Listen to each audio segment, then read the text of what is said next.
So, I just got around to checking the brand new season of what has been probably the best animated superhero show of all time. First, I'm talking about Invincible Season 3. Invincible being a show that came out during the COVID pandemic, had one of the best first seasons ever, a show that balances both all the amazing things we love about the comic book universes that are out there, right? About Marvel and DC, these great superhero stories, but it also added in an element of violence, of meta commentary, of brutality that just felt so sort of new. I've always said that Invincible felt like Spider-Man meets The Boys. If you combine those two mediums, you get Invincible. And I loved Season 1 so much. I thought Season 2 was a little bit of a step back, although still was a strong season of television that they just made us wait way too long for. Luckily, we did not have to wait as long for Season 3, only a year. But as with Season 2, I sort of have mixed feelings about this. Season 3 has extraordinarily high moments. Moments that are so good and so amazing that they are arguably the best moments of the show in general, but there are also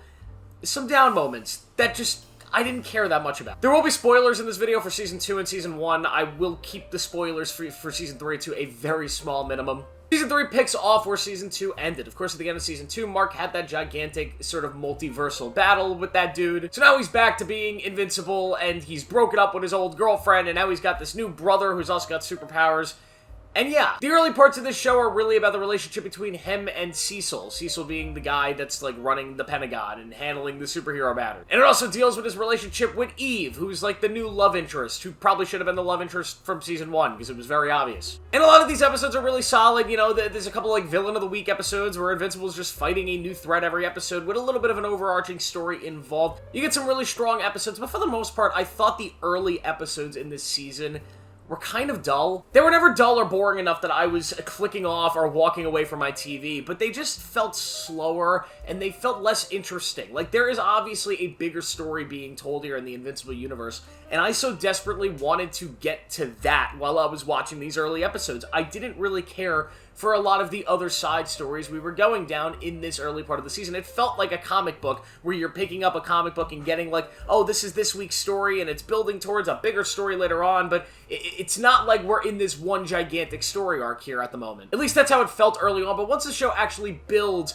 to the latter half of the season and gets into the episodes that clearly had a bigger animation budget and gets to do the Invincible War, which everybody's heard so much about, which is so epic and so amazing and actually pulls off the multiversal concept in a way that actually feels deserving and rewarding to the audience. It was beautifully done, brutal, gruesome, and emotionally rich for the character of Mark of Invincible. And that's followed up by a very random but very amazing season finale where Mark is fighting Conquest, who's voiced brilliantly by Jeffrey Dean Morgan, and we get a rematch of Glenn and Negan. Yeah, this was amazing. Although it is kind of random, it's just this character's thrown in there and it's like, alright, fight, like, yeah, no setup needed, it's amazing. And this war, or this coming war with the Viltrumites, is what is interesting about the show. Mark's relationship with his father is what is interesting about this show. And although there isn't much of that in this season, as compared to Season 2 and the end of Season 1, when it is here, it is rich, and it is brutal, and it is beautifully animated,